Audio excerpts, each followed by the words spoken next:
मुख्यमंत्री आवास में सीएम धामी ने की उच्च स्तरीय बैठक। सीएम ने दिए अधिकारियों को सख्त निर्देश का, सुरक्षा व्यवस्था में लापरवाही बर्दाश्त नहीं। जातिगत जनगणना को लेकर नेता प्रतिपक्ष यशपाल आर्या का बयान। राहुल गांधी ने शिद्दत से की थी मांग, कहा जनगणना के लिए केंद्र सरकार को घुटने टेकने के लिए किया मजबूर। तृतीय केदार बाबा तुंगनाथ के खुले द्वार। बाबा तुंगनाथ के ग्रीष्मकालीन दर्शन आज से शुरू। हर हर महादेव और भगवान तुंगनाथ के लगे जयकारे। डीएम समीन बंसल ने की बैठक। डीएम ने अधिकारियों को दिए सख्त निर्देश, कहा अधिकारी गंभीरता से योजना पर बढ़ें आगे। और पुलिस लाइन पिथौरागढ़ में साप्ताहिक परेड का आयोजन। पुलिस उपाधीक्षक ने कराया परेड का मार्चअप। एसपी रेखा यादव ने पुलिसकर्मियों के साथ लगाई दौड़।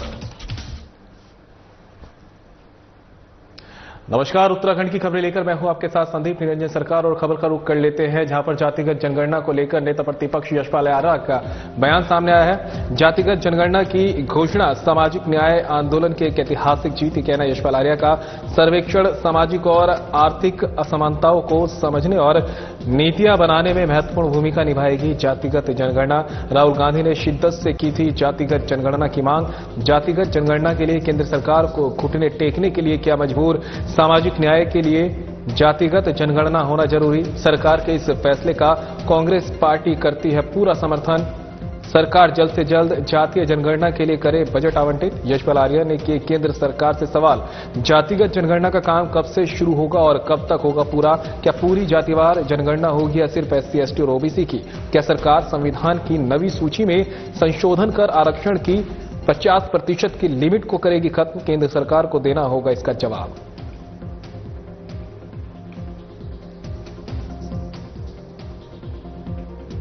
जातिगत जनगणना करवाने के लिए मोदी सरकार को विवश होकर झुकना पड़ा है।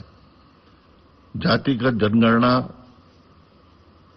की घोषणा सामाजिक न्याय आंदोलन की ऐतिहासिक जीत है। ये जीत हमारे प्रिय नेता आदरणीय राहुल गांधी जी, जिन्होंने बहुत ही गंभीरता के साथ, शिद्दत के साथ इस मांग को लगातार पूरे देश भर में उठाया और सरकार को विवश किया। और साथ ही जो कांग्रेस के लाखों कार्यकर्ता हैं, कांग्रेस पार्टी, हमारे नेता और लाखों एक्टिविस्ट ने इस आंदोलन में अपनी भागीदारी सुनिश्चित की। हम सरकार के इस फैसले का समर्थन करते हैं, लेकिन सरकार को इसकी टाइमलाइन भी निर्धारित करनी होगी कि जातिगत जनगणना का काम कब से शुरू होगा और कब तक पूरा हो जाएगा। क्या पूरी जातिवार जनगणना होगी या सिर्फ एससी, एसटी, ओबीसी की? गिनती के बाद क्या सरकार संविधान की नवी सूची में संशोधन का आरक्षण 50% की लिमिट को खत्म करेगी? उत्तराखंड में चारधाम यात्रा को लेकर सिविल पुलिस के बाद अब जीआरपी भी एक्शन मोड में नजर आ रही है। एसपी जीआरपी तृप्ति भट्ट ने ट्रेनों से आने वाले हजारों श्रद्धालुओं के साथ रेलवे स्टेशनों और ट्रेनों की सुरक्षा पर पहरा खड़ा कर दिया है। एसपी के निर्देश पर जीआरपी ने रेलवे स्टेशनों पर सघन चेकिंग अभियान चलाया और इस चेकिंग में जीआरपी के साथ बम निरोधक दस्ता और डॉग स्क्वाड की टीम भी शामिल है। जीआरपी ने ऋषिकेश रेलवे स्टेशन पर चेकिंग अभियान चलाया। जीआरपी ने चेकिंग के दौरान प्लेटफॉर्म, यात्री प्रतीक्षालय, टिकट घर, पार्किंग और प्लेटफॉर्म पर खड़ी ट्रेनों में चेकिंग की और बम निरोधक दस्ते के साथ डॉग स्क्वाड की टीम ने संदिग्ध वस्तुओं को तलाशा। मौके पर जीआरपी के जवानों ने यात्रियों को उठाई गिरोह, जहर खुरानी गिरोह के संबंध में जानकारी देकर जागरूक किया। यात्रियों को अनजानों से दोस्ती नहीं करने और अनजान लोगों के भरोसे सामान ट्रेन में नहीं छोड़ के जाने की सलाह दी है। एसपी जीआरपी तृप्ति भट्ट ने बताया कि बद्री, केदार, गंगोत्री, यमुनोत्री जाने के लिए हरिद्वार और ऋषिकेश के रेलवे स्टेशन पर हजारों श्रद्धालु ट्रेनों से पहुंचेंगे, इसलिए श्रद्धालुओं की सुरक्षा को चेकिंग अभियान जीआरपी ने यहां पर उनके लिए चलाया है।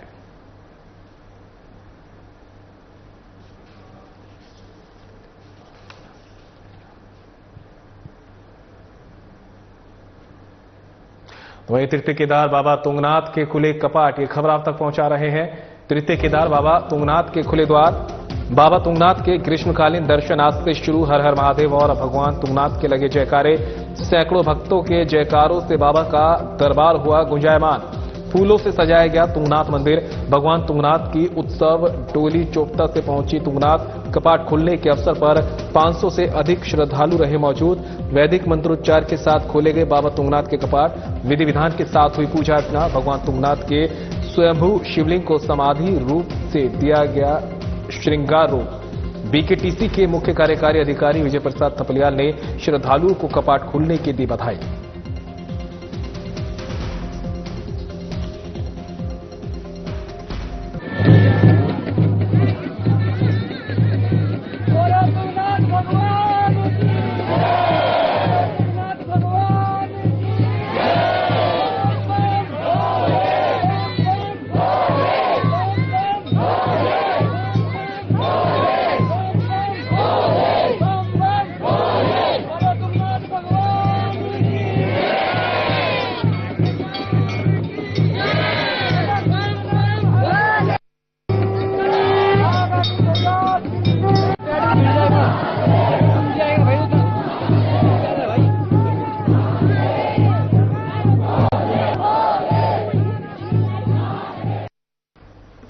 पाटकोट में मुख्यमंत्री की घोषणा के बावजूद शराब की दुकान खोली जा रही है, जिसके बाद से रामनगर में महिलाएं आक्रोशित है।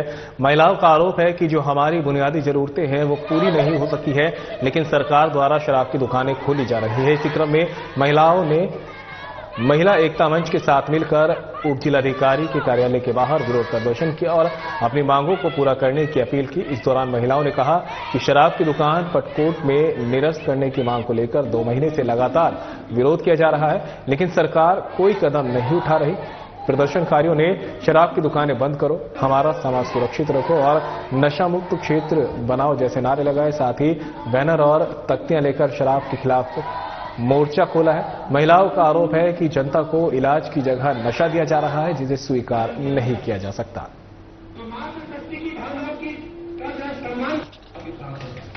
वहाँ की महिलाएं उसका विरोध कर रही है।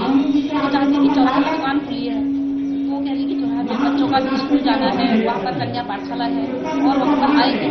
तो उनकी ये मांग कि अगर ये दुकान बंद नहीं हुई, हम ये धरने को लगातार जारी रखेंगे जब तक ये शराब की दुकानें बंद नहीं हो। दुकानें बंद है, लेकिन वो कहते हैं कि हम बंद कर रहे हैं, लेकिन उन्होंने लिखित रूप में नहीं दिया है। तो वहाँ की महिलाएं हैं, उनका कहना है कि हमें लिखित रूप में मिलना चाहिए कि वो दुकान हमेशा के लिए बंद कर दी जाएगी, क्योंकि वहाँ पर छोटे छोटे बच्चे 16-16, 15-15 साल के बच्चे दारू खरीद रहे हैं। महिलाओं ने खुद को खरीदते हुए देखा। तो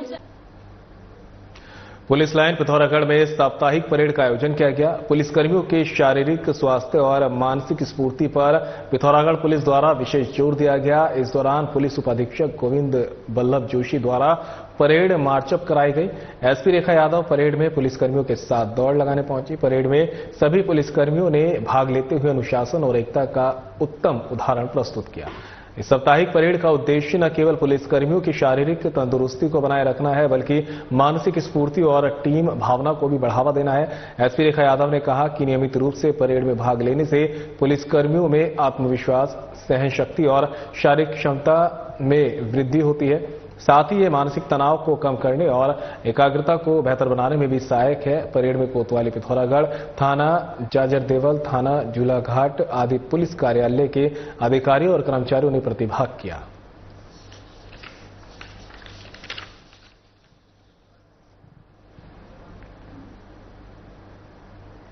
मुख्यमंत्री पुष्कर सिंह धामी के ड्रग्स फ्री देवभूमि मिशन के अंतर्गत उत्तरकाशी पुलिस द्वारा लगातार नशे के खिलाफ अभियान जारी है।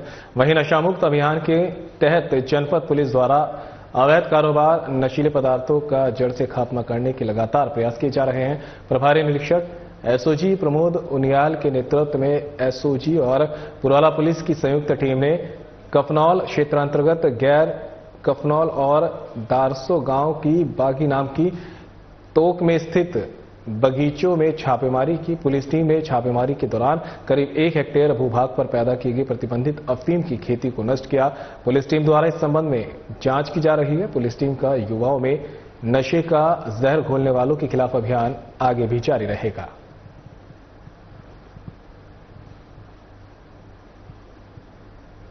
जगतगुरु आदि शंकराचार्य की जयंती बड़े ही धूमधाम और श्रद्धा के साथ मनाई गई। इस अवसर पर वरिष्ठ महामंडलेश्वर प्रबोधानंद गिरी, स्वामी भूपेंद्र प्रकाश सहित अनेक साधु संत और महात्मा उपस्थित रहे। कार्यक्रम की अध्यक्षता कर रहे महामंडलेश्वर प्रबोधानंद गिरी ने युवाओं से आह्वान किया कि वे जगतगुरु आदि शंकराचार्य के आदर्शों और विचारों को अपने जीवन में अपनाएं और सनातन संस्कृति को आगे बढ़ाएं। वहीं स्वामी भूपेंद्र प्रकाश ने शासन प्रशासन से मांग की है कि आश्रमों और अखाड़ों में निवास कर रहे साधु संतों का पुलिस वेरिफिकेशन अनिवार्य रूप से कराया जाए। उन्होंने कहा कि कुछ असामाजिक तत्व धर्मांतरण कर या झूठी पहचान बनाकर साधु के वेश में आश्रमों में रह रहे हैं, जो धर्म और समाज दोनों के लिए खतरा है। इस मुद्दे पर सभी उपस्थित महात्माओं ने एकजुट होकर ऐसे तत्वों का विरोध किया और समाज को सचेत रहने का संदेश दिया। रक्षक पुरोधा आद्य जगतगुरु शंकराचार्य जी की 1237वीं जयंती पर मैं सभी देशवासियों को, सनातन प्रेमियों को हार्दिक शुभकामनाएं देता हूं। उनके कारण से आज हम सनातनवासी गौरव के साथ भारत में बैठे हैं। अगर वह न होते तो उस समय एक जिहादियों द्वारा और बौद्धों द्वारा, इस्लाम के जिहादियों द्वारा, बौद्धों द्वारा सनातन संस्कृति पर निरंतर हमला चले जा रहे। उन हमलों को रोककर सनातन संस्कृति की पुनर्स्थापना आद्य जगतगुरु शंकराचार्य ने की। ऐसे वेश बदलकर अपराधी या घुसपैठी हैं, वो चाहे साधु के वेश में हो, चाहे वो अन्य गतिविधियों में सम्मिलित हो, सबको यहाँ से खदेड़ा जाना चाहिए। इसकी जांच का मैं समर्थन करता हूँ। साधु संत भी इसके लिए तैयार है कि अगर देश की सुरक्षा का सवाल है तो साधु संत उससे पीछे नहीं हटेंगे, देश की सरकार के साथ है। और फिलहाल ये रुकेंगे ब्रेक के लिए, कहीं मत जाइएगा, जल्द होंगे हासिल।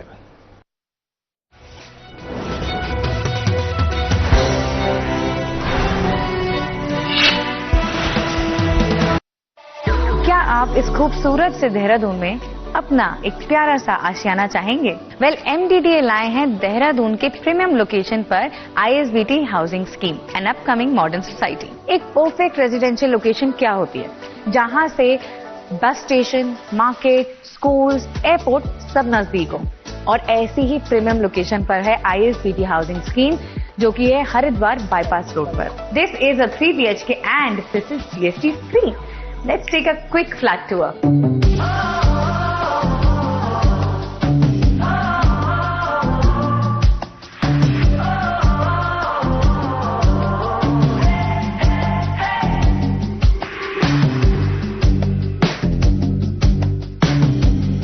यहाँ पे आपको एक स्पेशल बुकिंग डिस्काउंट भी मिल रहा है, तो इंतजार किस चीज का?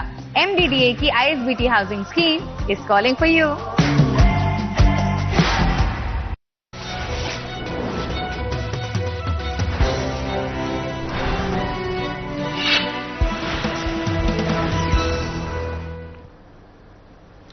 ब्रेक के बाद आप सभी का स्वागत है। खबरों में आगे बढ़ते हैं। डीएम सविन बंसल की अहम बैठक। डीएम ने अधिकारियों को दिए सख्त निर्देश। जल्द से जल्द इंटरनेशनल रूट मैप पर होना चाहिए अपना जौलीग्रांट हवाई अड्डा। राज्य और राष्ट्रहित की योजना है एयरपोर्ट विस्तारीकरण प्रोजेक्ट। युद्ध स्तर पर कार्रवाई करें अधिकारी, आदेश दिए हैं डीएम ने। एयरपोर्ट विस्तारीकरण पीएम और सीएम की प्राथमिकताओं में एक। जिला प्रशासन ने 3 दिन में 87 हेक्टेयर जमीन निकालकर सुलझा दी। जौलीग्रांट एयरपोर्ट विस्तारीकरण की वर्षों पुरानी गुत्थी, प्रभावित परिवारों का पूर्ण सत्यापन, मुआवजा निर्धारण करवा चुके हैं। डीएम का कहना है जौलीग्रांट एयरपोर्ट पर भूमि अधिग्रहण का लगभग 85% से अधिक कार्य पूरा। डीएम ने पिछले 3 वर्षों में हुई रजिस्ट्री का रिकॉर्ड तलब करने के दिए निर्देश। अधिकारी मानकों के अनुरूप रिपोर्ट करें प्रस्तुत। बाजार मूल्य पर मुआवजा मांग के संबंध में एसडीएम सब रजिस्ट्रार की सदस्यता वाली समिति गठित। भूमि अधिग्रहण कार्य में एसडीएम और एसएलओ को तेजी लाने के दिए निर्देश। अधिकारी गंभीरता से योजना पर बढ़ें आगे।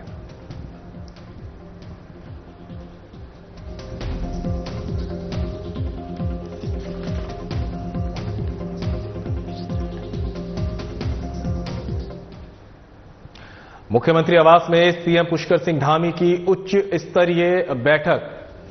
सीएम धामी के अधिकारियों को सख्त निर्देश। राज्य में कानून व्यवस्था का उल्लंघन करने वालों पर की जाए कड़ी कार्रवाई, ये निर्देश दिए सीएम धामी ने। सीएम धामी ने नैनीताल में नाबालिग पीड़िता के साथ हुई घटना पर अपराधियों पर कड़ी कार्रवाई के दिए निर्देश। पीड़िता की देखभाल और उनके परिवार को पूरी कार्रवाई कराई जाए सुरक्षा मुहैया। सरकार पीड़िता और उसके परिवार के साथ मजबूती के साथ खड़ी। सोशल मीडिया और अन्य माध्यमों से भ्रामक जानकारियां देने और अफवाह फैलाने वालों की पहचान कर करे कड़ी कानूनी कार्रवाई। उत्तराखंड की भूमि और राज्य की अस्मिता के साथ छेड़छाड़ बर्दाश्त नहीं, ये कहना है सीएम का। जो भी व्यक्ति या संगठन देवभूमि की एकता को तोड़ने का दुस्साहस करेगा उसके खिलाफ की जाएगी कड़ी कार्रवाई। राज्य में श्रद्धालुओं और पर्यटकों की सुरक्षा की दृष्टि से पूरी तरह बरती जाए सतर्कता। सुरक्षा व्यवस्था में किसी भी प्रकार की लापरवाही बर्दाश्त नहीं। किराएदारों के सत्यापन, रेहड़ी पटरी, अवैध तरीके से भूमि पर कब्जा करने वालों पर की जाए कार्रवाई। जिन लोगों के अवैध तरीके से प्रमाण पत्र बने हैं उन पर की गई कार्रवाई की समस्त रिपोर्ट 3 दिन में करे प्रस्तुत। तो मुख्यमंत्री आवास पर सीएम धामी की उच्च स्तरीय बैठक। सीएम धामी के अधिकारियों को सख्त निर्देश। राज्य में कानून व्यवस्था का उल्लंघन करने वालों पर की जाए कड़ी कार्रवाई, ये निर्देश दिए सीएम धामी ने। सीएम धामी ने नैनीताल में नाबालिग पीड़िता के साथ हुई घटना पर अधिकारियों पर कड़ी कार्रवाई के निर्देश यहां पर दिए हैं।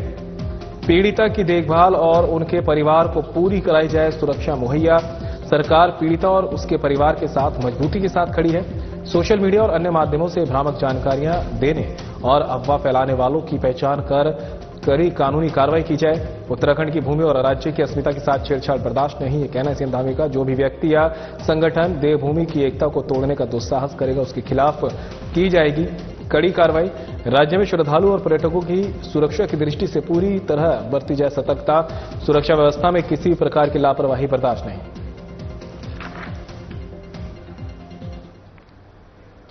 सीएम पुष्कर सिंह धामी पहुंचे देहरादून के सर्वे ऑडिटोरियम। सीएम धामी ने सामाजिक संस्था स्वर्णिम देवभूमि फाउंडेशन द्वारा आयोजित एक राष्ट्र एक चुनाव पर आयोजित प्रबुद्ध सम्मेलन में किया प्रतिभाग।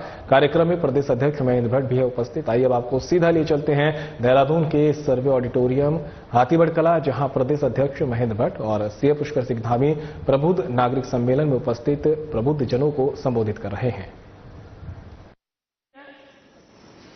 कि जागरूकता का आज का यह कार्यक्रम उत्तराखंड का एक 50वां कार्यक्रम है और इस कार्यक्रम में संयोजक हमारे कार्यकर्ता श्री रमेश गढ़िया जी, उनकी टीम को बधाई देता हूं कि पूरे उत्तराखंड में आज 50वां कार्यक्रम है और मुझे लगता है जो लक्ष्य उन्होंने रखा है लगभग 200 कार्यक्रम वो पूरे प्रदेश में करेंगे।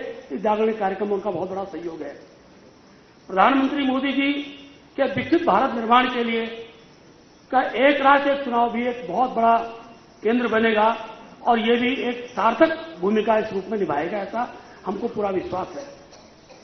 देश के पटल पर इस विधेयक की विस्तृत रिपोर्ट जो देश के पूर्व राष्ट्रपति श्री रामनाथ कोविंद जी द्वारा तैयार कर सौंपी गई है, बहुत जल्दी सदन में उसकी चर्चा होगी।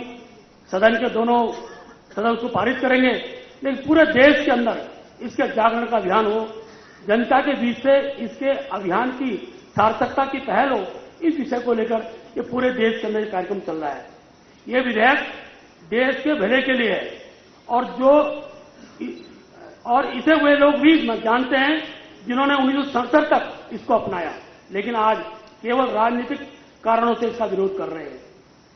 इसलिए हमें स्पष्ट होना चाहिए कि नया विचार यह नहीं है, यह एक सार्थक प्रयास है और देश के अंदर स्वस्थ लोकतांत्रिक परंपराओं को पुनर्स्थापित करता है।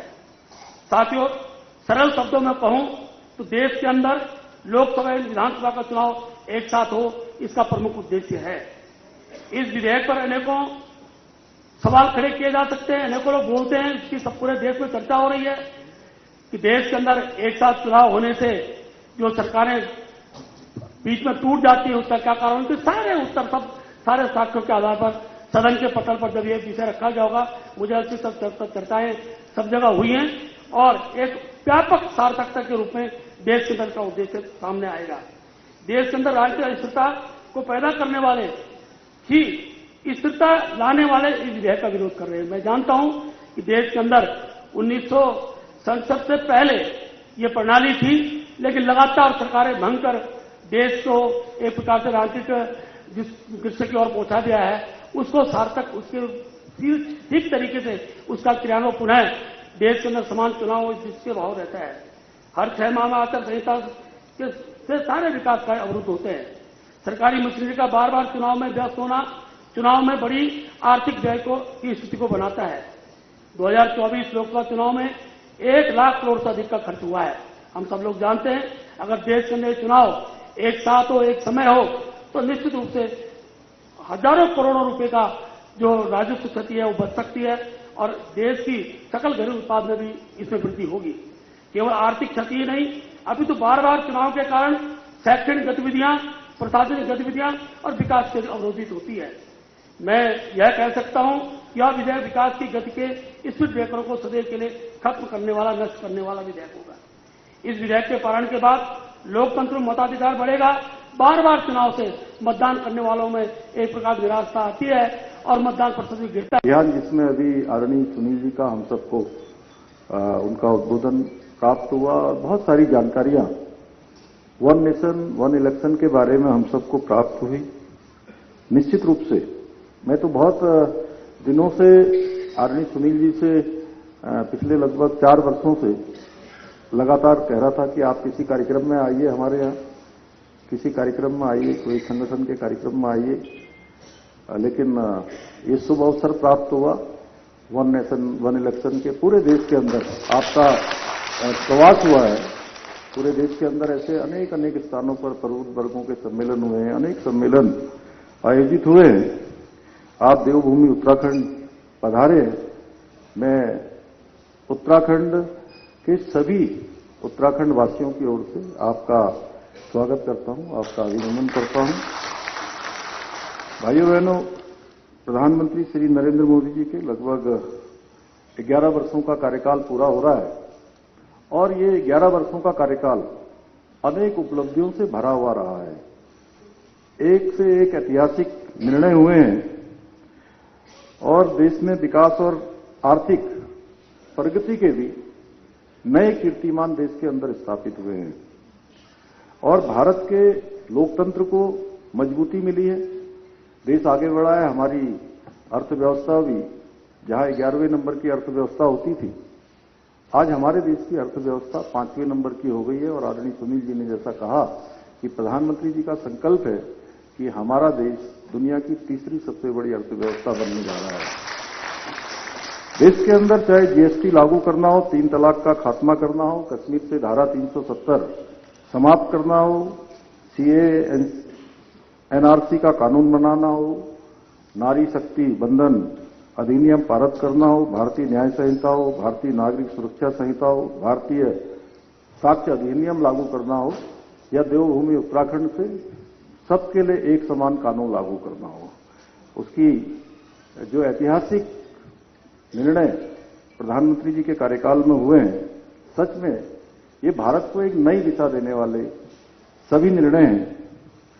इसी क्रम में मोदी जी ने एक राष्ट्र एक चुनाव के रूप में एक और ऐतिहासिक कानून बनाने की दिशा में कार्य उनके नेतृत्व में किया जा रहा है। एक राष्ट्र एक चुनाव केवल एक प्रशासनिक सुधार नहीं है, बल्कि हमारे लोकतंत्र को अधिक सशक्त, प्रभावी और समावेशी बनाने की दिशा में एक महत्वपूर्ण पहल है।